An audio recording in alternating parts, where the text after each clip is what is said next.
الصلاة والسلام عليك يا رسول الله الصلاة والسلام عليك يا رسول الله وعلى آلك وأصحابك يا حبيب الله وعلى آلك وأصحابك يا حبيب الله الصلاة والسلام عليك يا نبي الله الصلاة والسلام عليك يا نبي الله وعلى آلك وأصحابك يا نور الله وعلى آلك وأصحابك يا نور الله نويت سنة الاعتكاف نويت سنة الاعتكاف مجھے اسلامی بھائیوں، جب بھی درس و بیان سنا کریں تو نہایت توجہ کے ساتھ سنا کریں.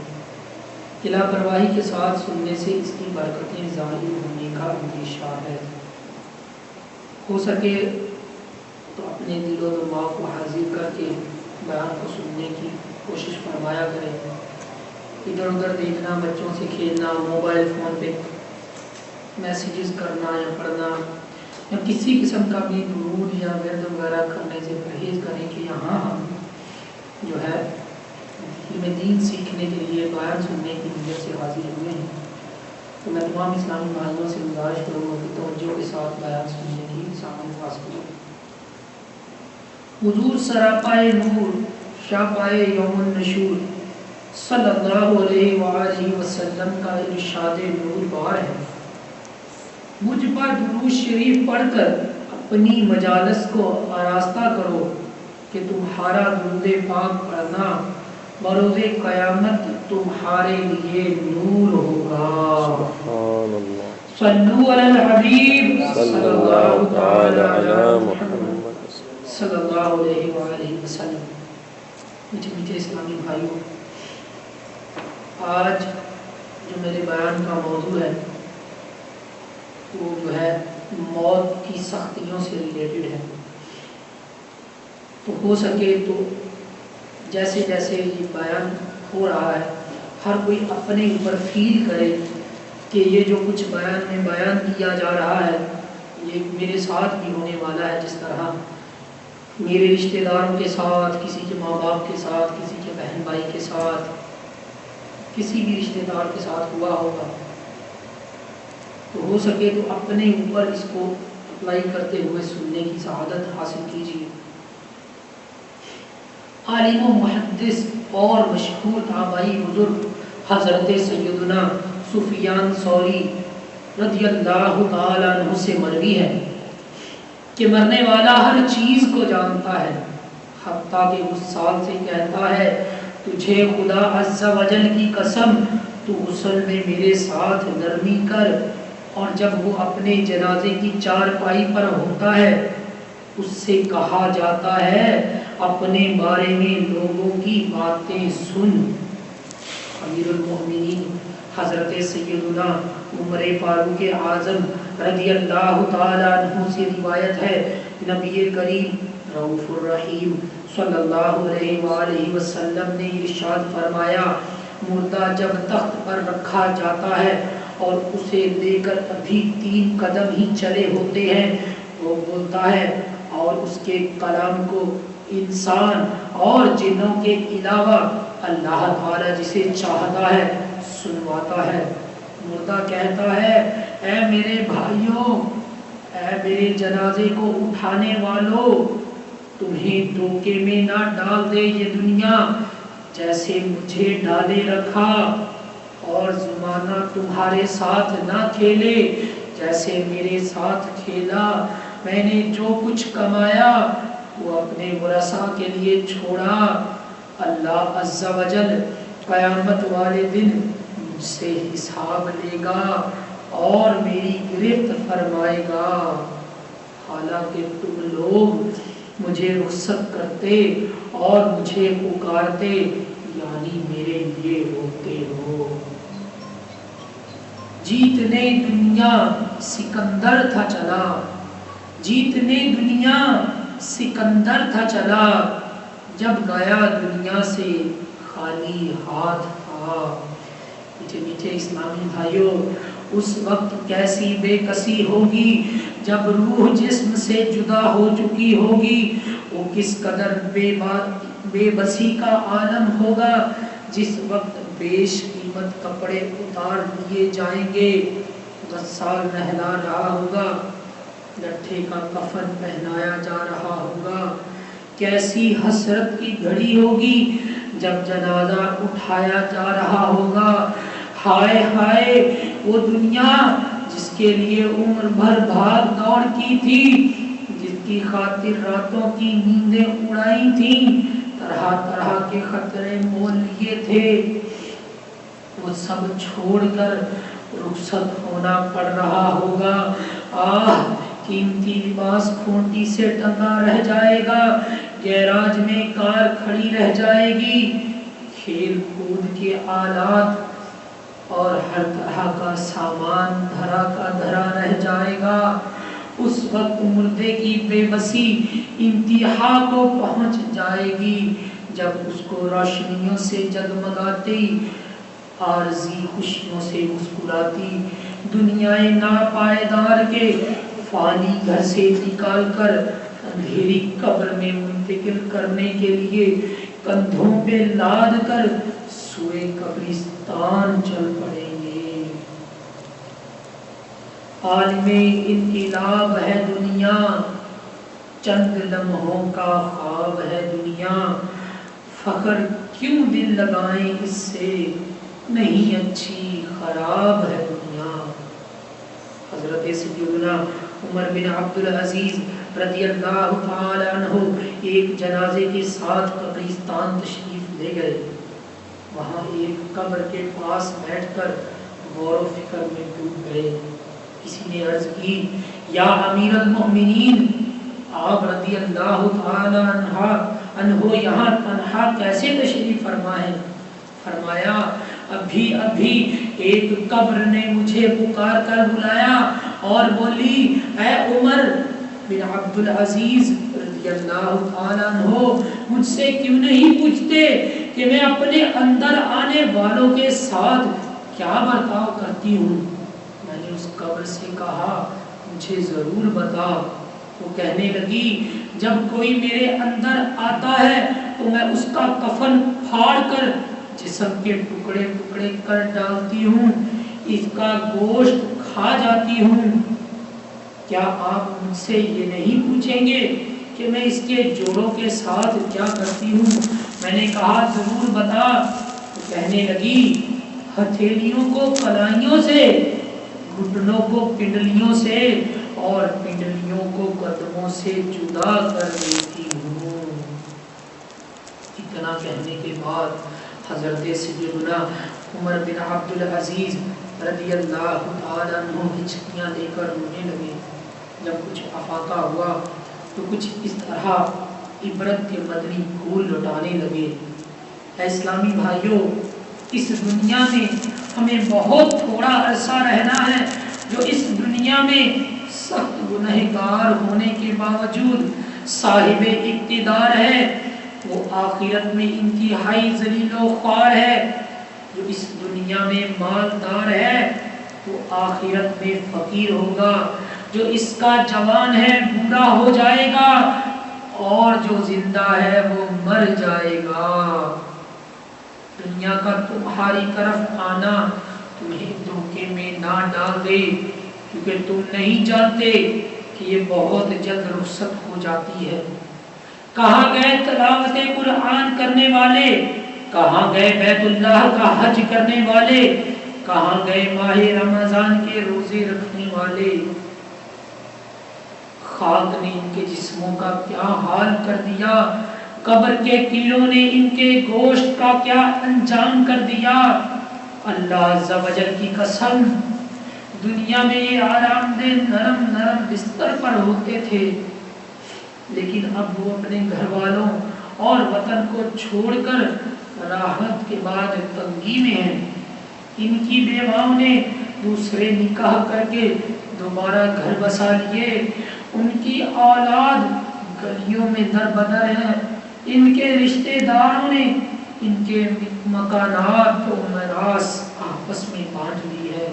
واللہ ان میں کچھ خوش نصیب ہیں جو قبروں میں مزے لوٹ رہے ہیں، اور واللہ بعض قبر میں عذاب میں گرفتار ہیں۔ افسوس، 100,000 افسوس۔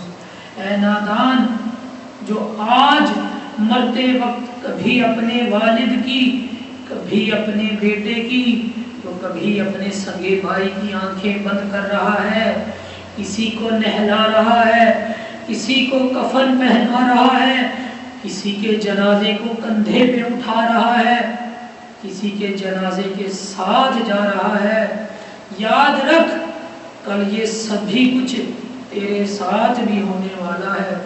کاش مجھے علم ہوتا کون سا گال قبر میں پہلے خراب ہوگا۔ پھر حضرت سیدنا عمر بن عبدالعزیز رضی اللہ تعالیٰ عنہ رونے لگے اور روتے روتے بے ہوش ہو گئے، اور ایک ہفتہ کے بعد اس دنیا سے تشریف لے گئے۔ میٹھے میٹھے اسلامی بھائیوں، واقعی ہمارے لیے اس واقعے میں درس عبرت حاصل کرنے کے بے شمار دینی پھول ہیں۔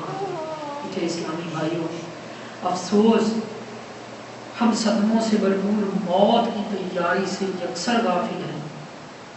دنیا کی ہر وہ چیز جس سے زندگی میں آدمی کو محبت ہوتی ہے، مرنے کے بعد اس کی یاد اتنی ہی تڑپاتی ہے، اور یہ صدمہ مردے کے لیے ناقابل برداشت ہوتا ہے۔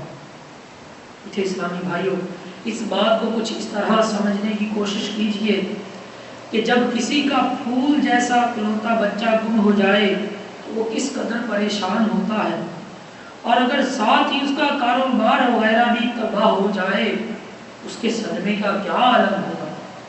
نیز اگر وہ افسر بھی ہو اور مصیبت بالائے مصیبت اس کا عہدہ بھی جاتا رہے، اس پہ جو صدمے کے پہاڑ ٹوٹیں گے اس کو وہی سمجھ سکتا ہے۔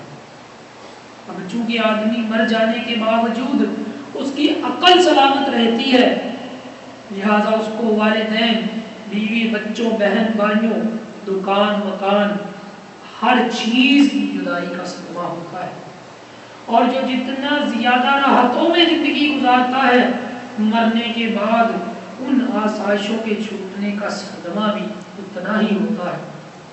جس کے پاس مال و دولت کم ہو اس کو اس کے چھوٹنے کا غم بھی کم، اور جس کے پاس زیادہ اس کو اس کے چھوٹنے کا غم بھی زیادہ۔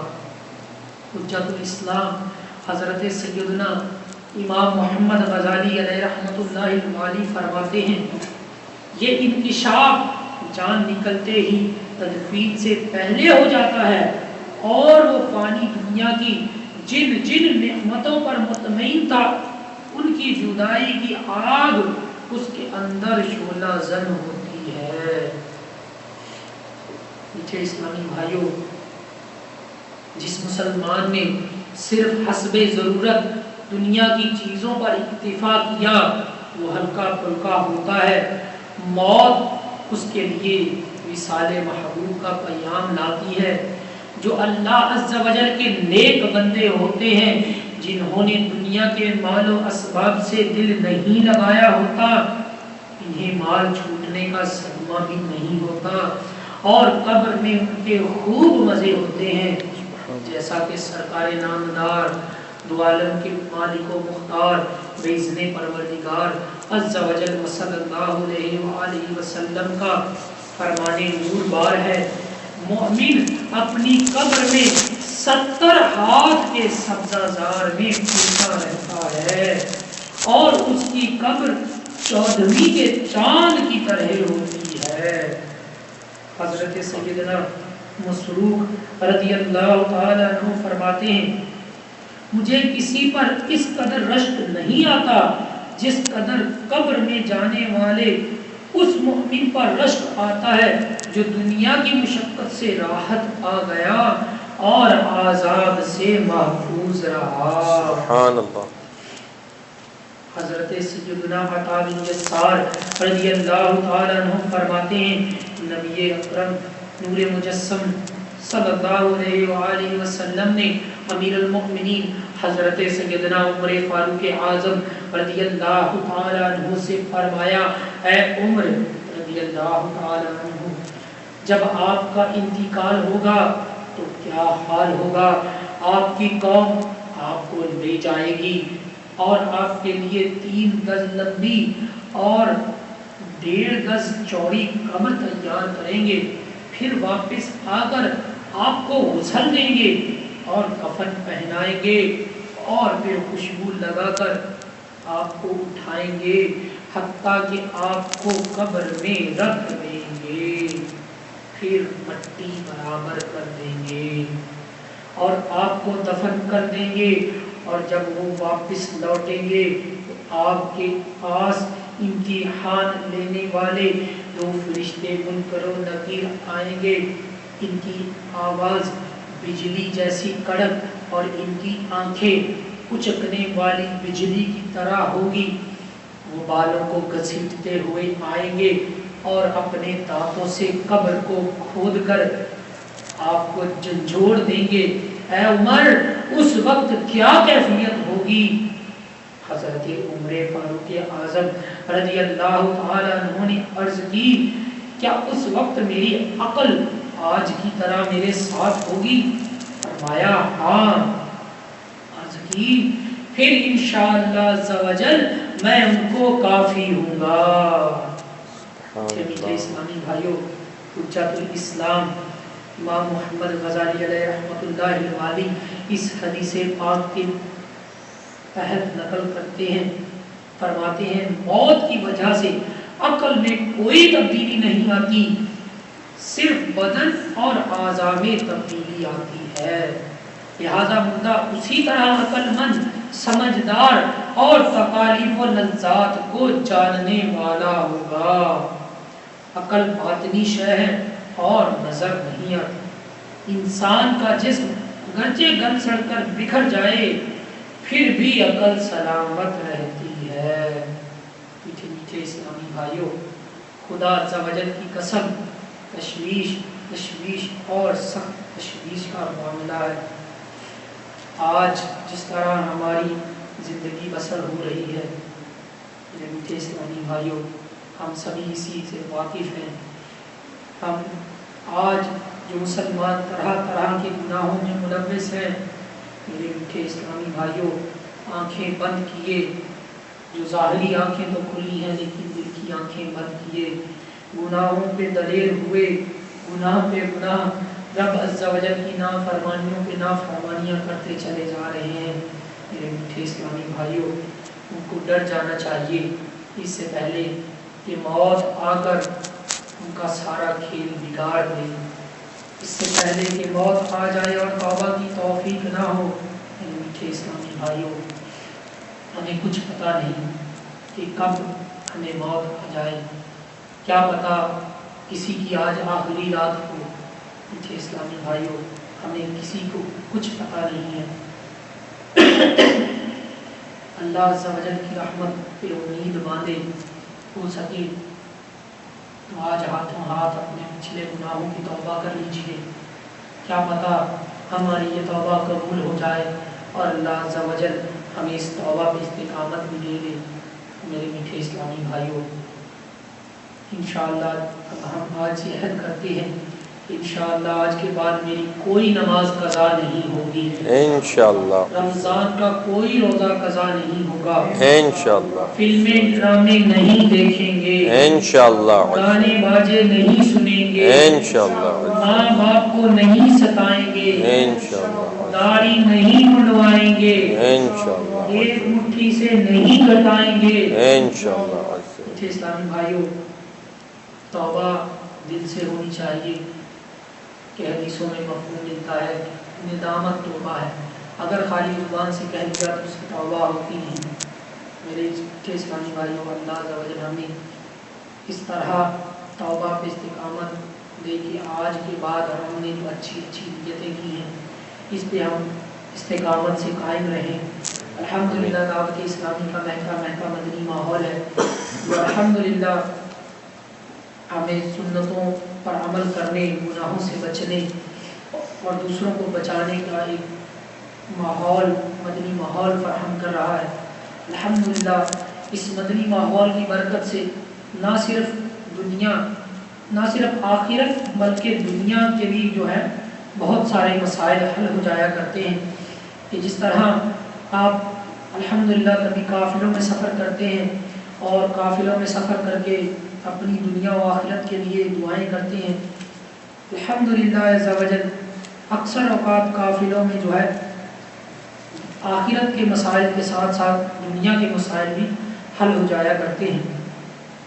آپ کی توجہ کے لیے ایک مدنی بہار عرض کرتا ہوں. حیدرآباد باب الاسلام سندھ کے ایک محلہ میں علاقۂ دورہ برائے نیکی کی دعوت سے متاثر ہو کر ایک ماڈرن نوجوان مسلمان مسجد میں آ گئے. بیان میں مدنی قافلوں میں سفر کی ترغیب دلائی گئی. اس نے مدنی قافلے میں سفر کے لیے نام لکھوا دیا. ابھی مدنی قافلے میں اس کی روانگی میں کچھ دن باقی تھے کہ قضائے الہی عز و جل سے اس کا انتقال ہو گیا. کسی اہل خانہ نے مرحوم کو خواب میں اس حالت میں دیکھا کہ وہ ہریالے باغ میں حشاش بشاش جھولا جھول رہا ہے. پوچھا یہاں کیسے آ گئے؟ جواب دیا دعوت اسلامی کے مدنی قافلے کے ساتھ آیا ہوں. سبحان اللہ. اللہ عز و جل کا بڑا کرم ہوا ہے. میری ماں سے کہہ دینا کہ وہ میرا غم نہ کرے، میں یہاں بہت چین سے ہوں. سبحان اللہ. لوٹنے رحمتیں قافلے میں چلو، سیکھنے سنتیں قافلے میں چلو، کر لو اب نیتیں قافلے میں چلو، آؤ گے جنتیں قافلے میں چلو. کہ میٹھے اسلامی بھائیو الحمدللہ ہر ماہ 3 دن کے مدنی قافلے سفر کرتے رہتے ہیں. ابھی اس ماہ کا مدنی قافلہ کیلیفورنیا